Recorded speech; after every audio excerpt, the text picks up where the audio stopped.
엄마, 이젠 그냥 오지 마세요.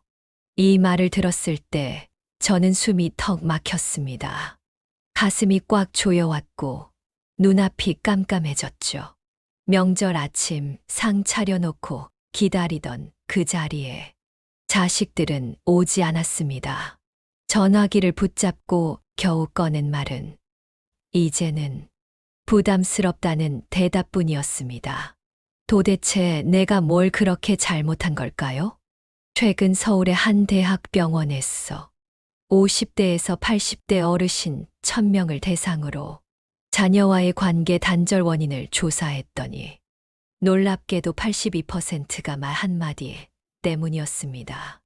그저 한마디, 아무렇지 않게 내뱉은 말이 자식의 마음을 끊어내고 손주의 발길을 멀어지게 하고 가족의 밥상을 싸늘하게 만들고 있었습니다. 그런데 더 무서운 사실은 그 말을 반복하는 당사자들은 자신이 잘못된 줄도 모른 채 오늘도 그 말들을 하고 있다는 겁니다. 여러분, 혹시 이 중에 여러분도 포함되어 있지 않으신가요? 오늘 이 영상에서는 우리의 노후를 무너뜨리고 자식들과의 관계를 완전히 단절시키는 최악의 말버릇 5가지를 낱낱이 짚어드리겠습니다. 그리고 그 말들을 바꾸자 기적처럼 자식들이 먼저 전화하고 손주가 매주 찾아오게 된 진짜 이야기들도 함께 전해드릴 겁니다. 저는 이서영입니다. 가족 상담을 30년 넘게 해온 상담 전문가이자 두 아이를 키운 엄마로서 그리고 지금은 손주를 기다리는 할머니로서 수많은 부모님들과 함께 울고 웃으며 이 문제를 들여다봤습니다. 지금부터 시작합니다. 그리고 한 가지 부탁드릴게요. 구독, 좋아요, 알림 설정. 이 3가지 버튼은 단순한 클릭이 아니라 우리 모두의 관계 회복을 위한 첫 번째 용기 있는 실천입니다. 자, 이제 당신의 그 말 한마디가 얼마나 큰 영향을 주는지 정말 알고 계셨나요? 내가 너희를 어떻게 키웠는데 이 말 한 번쯤은 해보신 적 있으시죠? 진심은 사랑이었습니다. 평생 애쓴 내 노력이 이 한마디에 다 담겨 있다고 생각했죠. 자식들 뒷바라지 하느라 허리 휘었던 그 시절, 보리밥에 된장국 먹이겠다고 새벽마다 일터로 나갔던 날들, 학원비 때문에 끼니는 누룽지로 때웠던 적도 많았죠. 그렇게 정말 힘들게 키웠습니다. 그래서 요즘 손주들 간식 값으로 몇만 원씩 나가는 걸 보면 마음 한켠이 쓰리기도 합니다. 우리 때는 이러지 않았는데 요즘 애들은 참 호강스러운 시절을 사는구나. 그 마음 저도 잘 압니다. 하지만 안타깝게도 그런 마음이 전해지는 순간 자녀들의 얼굴은 굳어집니다. 며느리의 눈빛이 싸늘해지고 딸아이의 목소리엔 힘이 빠집니다.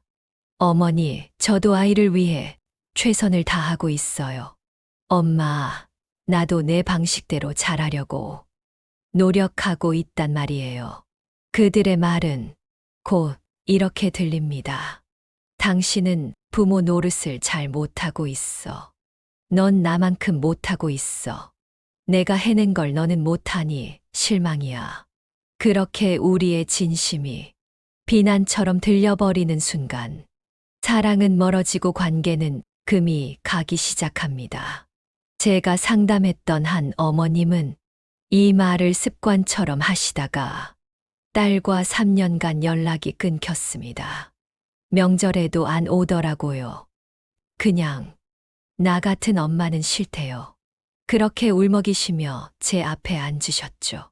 하지만 그 어머님은 용기 내셨습니다. 내가 너희를 어떻게 키웠는데 대신 이렇게 말씀하셨어요. 엄마가 몰랐네. 너도 많이 힘들었겠다. 요즘은 또 다르구나. 너 나름대로 잘하고 있구나. 그때부터였어요. 딸이 먼저 전화를 했고, 손주와 함께 주말마다 찾아오기 시작했죠.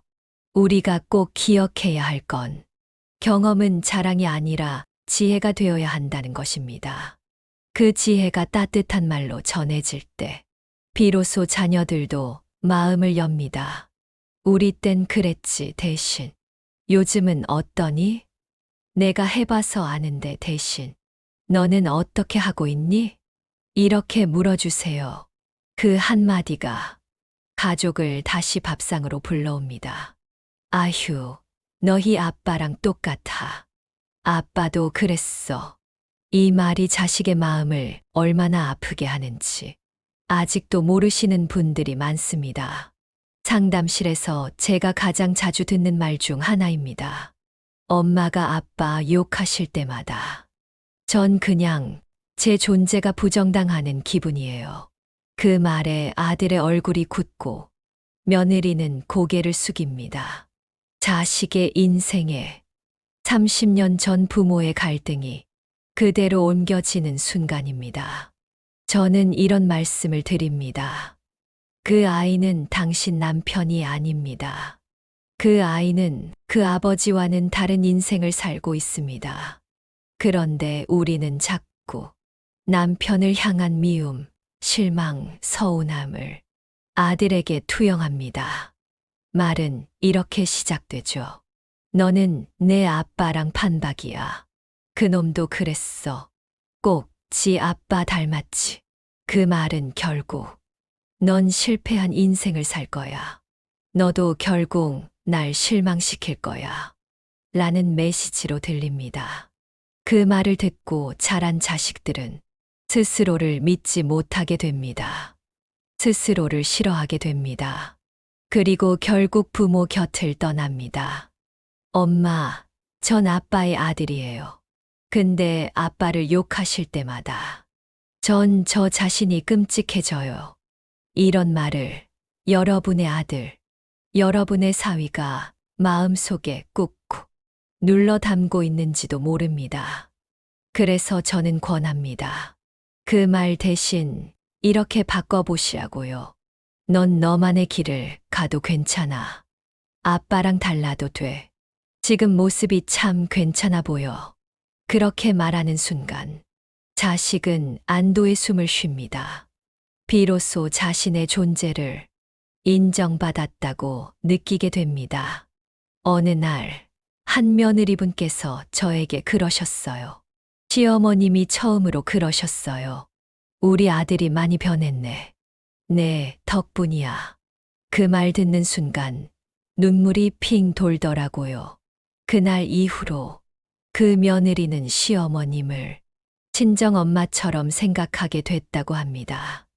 말 한마디가 과거의 상처를 다시 들추는 독이 될 수도 있고 새로운 관계를 여는 열쇠가 될 수도 있습니다. 우리가 바꿔야 할 건 자식이 아니라 우리의 말버릇입니다. 나는 내 나이에 결혼해서 애도 둘 키웠다. 너처럼 그렇게 빈둥댈 시간이 어딨어. 우리 땐 엄마는 내 나이 때 시어머니 모시고 애 둘 업고도 새벽같이 일어났어. 이 말 혹시 익숙하지 않으신가요? 부모님들께 자주 듣는 이야기입니다. 그리고 실제 상담실에서 자녀들이 가장 힘들어하는 말 중 하나이기도 합니다. 진심은 비교가 아니었습니다. 그저 내가 얼마나 열심히 살았는지 그 노고를 알아줬으면 하는 속마음이었겠지요. 그런데 자식은 그렇게 받아들이지 않습니다. 지금 내 삶은 당신 눈엔 항상 부족하구나. 내가 뭘 해도 당신만큼은 못하겠네. 엄마처럼 못 살아서 미안해요. 이런 감정이 차곡차곡 쌓입니다. 그리고 결국 부모와의 대화 자체를 피하게 됩니다. 왜냐고요? 말할수록 비교만 당하고 나를 있는 그대로 인정받지 못한다고 느끼니까요. 우리가 사는 시대는 달라졌습니다. 그 시절에는 가난이 공통의 조건이었고 살아내는 것만으로도 충분한 위로가 되었죠. 하지만 지금 자녀들은 경쟁, 불안, 외로움 속에서 자기만의 삶의 답을 찾아가느라 이미 지쳐 있습니다. 그런 자녀에게 나는 내 나이에로 시작하는 말은 넌 나만큼 못해라는 선언처럼 들릴 수 있습니다. 그래서 이렇게 바꿔보면 어떨까요? 엄마는 내 나이에 많이 힘들었어. 지금 너도 그 나름의 어려움이 있겠지. 너는 요즘 어떤 생각하면서 사니? 엄마는 내 얘기 듣고 싶어. 그 한마디가 자식의 마음을 엽니다. 그 말에서 경험은 자랑이 아닌 공감이 되고 세대 차이는 단절이 아닌 대화의 다리가 됩니다. 실제로 한 딸은 상담에서 이렇게 고백했습니다. 엄마가 처음으로 저한테 넌 참 고생 많겠다고 말해주셨어요. 그날 처음으로 엄마랑 울었습니다. 우리는 때때로 자신의 청춘을 증명하고 싶어서 자식의 현재를 깎아내립니다. 그러나 자식은 내가 증명할 대상이 아니라 내가 안아줘야 할 존재입니다. 이 말을 꼭 기억해 주세요. 나는 그 시절 너처럼 살지 못했어. 하지만 내가 너만의 방식으로 살아가는 게 참 기특하고 자랑스러워. 그 말 한마디에 자식은 어깨를 펴고 부모 곁으로 한 걸음 더 가까이 다가옵니다. 내가 너 키우느라 하고 싶은 거 하나 못했어. 내가 아니었으면 나도 지금쯤 인생이 달라졌을 거야. 그래도 다 너 잘 되라고 그런 거였지. 이 말, 자녀에게 사랑으로 들릴까요? 아쉽게도 아닙니다. 많은 자녀들은 이 말을 이렇게 받아들입니다. 너 때문에 내가 불행했다. 내가 내 삶을 망쳤다. 내 인생의 책임은 너한테 있다. 저는 이런 말을 감정의 빚이라고 부릅니다. 받은 사랑이 고마움이 아니라 죄책감이 되어버리는 순간이죠. 그러면 자녀는 사랑을 갚는 게 아니라 회피하거나 도망치고 싶어집니다. 실제 상담에서 한 아들이 이렇게 말했습니다. 어릴 땐 고마웠어요. 근데 크면서는 그 말이 자꾸 무겁게 느껴졌어요. 내가 이렇게까지 했는데 너는 왜 그러니? 그 말 들을까봐 전화도 피하게 되더라고요. 그 아들이 부모에게 전하지 못한 진심은 이랬습니다. 그렇게 말하지 말아줘요. 저는 사랑받고 자란 아이로 기억되고 싶어요. 여러분, 기억해 주세요. 희생을 사랑으로 전하는데 가장 중요한 건 그걸 청구서처럼 말하지 않는 것입니다. 그래서 저는 이렇게 권합니다. 너 키우면서 나도 많이 배웠어. 덕분에 참 멋진 인생이었지. 그땐 힘들었지만 널 보며 견뎠단다. 고생했지만 너라서 참 다행이었어. 이렇게 말하면 자녀는 자신이 부담이 아니라 축복이었다는 것을 느낍니다. 그 한마디가 자식의 마음 속에 나는 사랑받은 사람이야 라는 확신을 심어줍니다.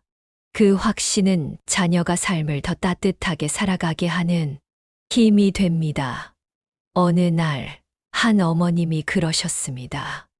내가 힘들었다는 말을 너한테 원망처럼 들렸다면 미안해. 엄마는 너 낳고 키운 게 인생에서 제일 잘한 일이야. 그날 이후 자식은 매주 엄마에게 전화했고 명절엔 먼저 찾아오는 사람이 되었습니다. 말은 남습니다. 사랑도 상처도 우리가 남기는 말이 원망이 아니라 감사로, 빚이 아니라 선물로 남을 수 있도록 지금부터라도 따뜻하게 바꿔보면 어떨까요? 기대 안 했어. 그래, 원래 내가 그렇지 뭐. 뭘 바라겠니? 내 성격 다 아는데. 이 말들 언뜻 들으면 실망을 감추려는 쿨한 표현 같지요. 하지만 자녀가 듣는 순간 마음에 날이 서는 말들입니다. 왜일까요? 기대하지 않는다는 말은 사실상 이젠 널 믿지 않는다는 말로 들릴 수 있기 때문입니다. 너한테 더는 아무것도 바라고 싶지 않아. 이 말이 자식에게 주는 상처는 상상 이상으로 깊습니다. 특히 자식이 어떤 행동을 하지 않았을 때, 그걸 말로 짚고 넘어갈 때, 상대는 자신이 무가치하다고 느끼게 됩니다. 엄마 생신에 전화도 안 했더라.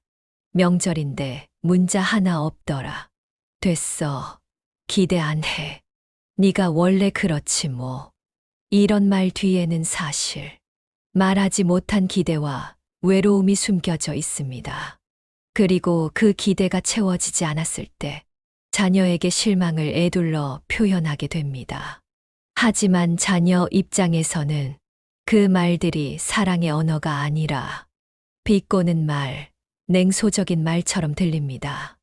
그래서 대화는 더 단절되고 감정의 골은 깊어집니다. 제가 만난 어느 어머님은 아들 부부에게 늘 이런 식으로 말씀하셨다고 합니다. 그래, 애 키우느라 바쁘겠지. 뭐, 나야 혼자 익숙하니까. 이 말에 며느리는 며칠 밤을 잠 못 잤다고 합니다. 죄책감은 점점 커지고, 대체 어떻게 해야 우리 마음을 알아주실까라고요.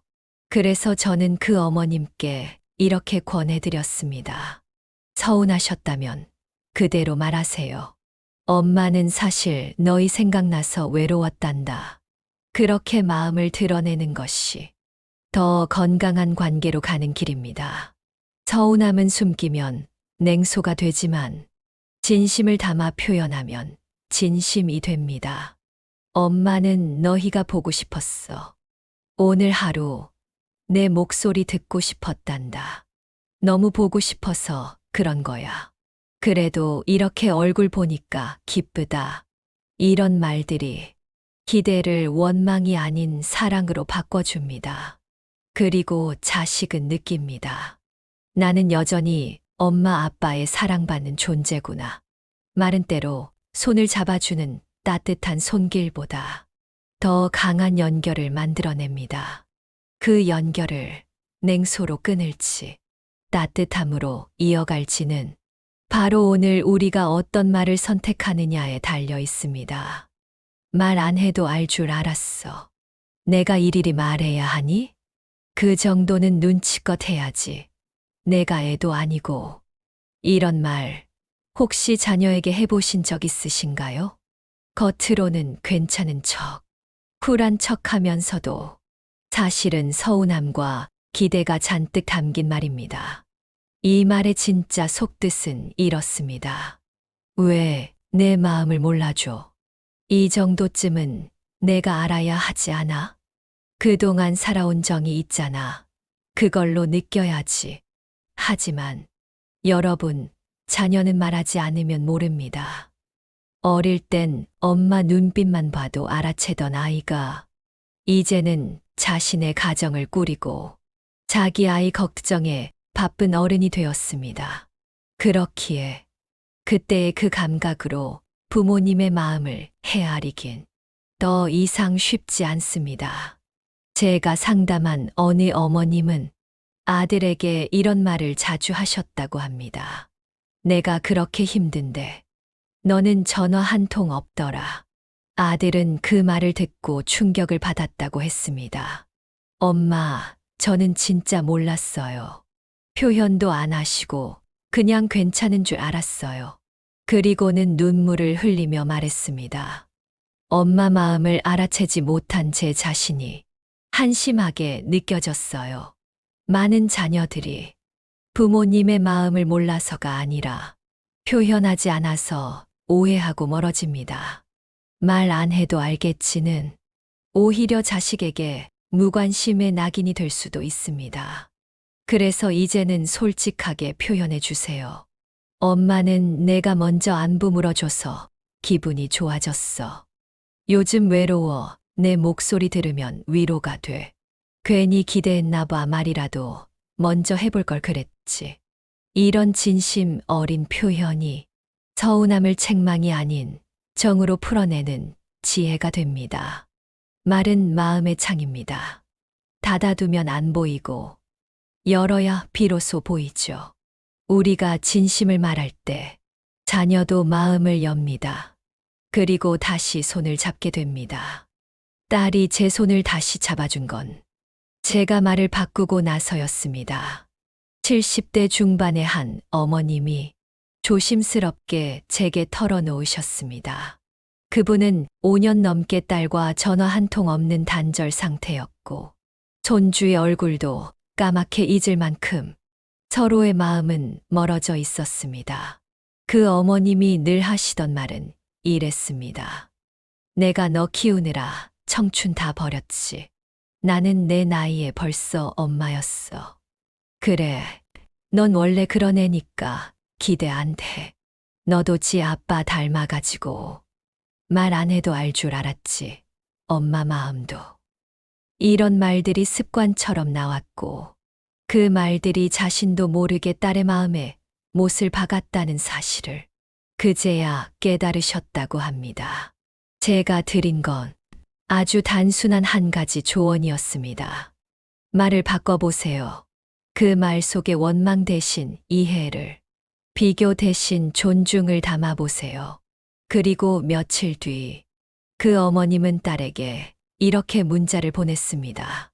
엄마가 너한테 너무 미안했어. 너도 너 나름대로 얼마나 애쓰고 있는지 이제야 조금 알 것 같아. 그동안 내가 한 말들 상처가 됐다면 정말 미안해. 앞으로는 너를 있는 그대로 응원할게.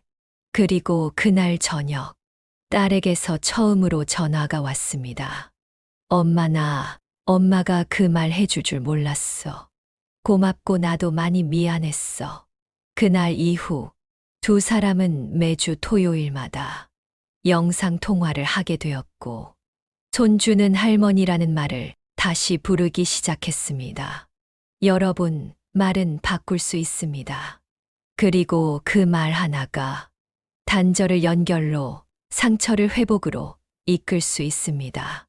지금 이 순간에도 우리 주변에는 마음을 닫고 살아가는 가족들이 많습니다. 그 마음을 여는 열쇠는 거창한 선물도 긴 편지도 아닌 바로 이 한마디일 수 있습니다. 미안했어. 내 마음도 이해가 돼. 앞으로는 더 잘 지내고 싶어. 그리고 마지막으로 이 한마디를 꼭 전해드리고 싶습니다. 사랑은 말로도 충분히 전해질 수 있습니다. 그리고 그 말은 지금부터라도 늦지 않았습니다. 이상으로 가족상담 전문가 이서영이 전하는 자녀와의 관계를 망치는 최악의 말버릇 5가지. 그리고 그 말이 기적을 만든 진짜 이야기였습니다. 영상이 마음에 와닿으셨다면 구독, 좋아요, 알림 설정 한 번만 눌러주세요. 당신의 그 따뜻한 클릭이 누군가의 가정에 햇살 같은 변화를 가져올 수 있습니다. 오늘도 끝까지 함께 해주셨어. 진심으로 감사합니다. 다음 이야기에서 다시 뵐게요.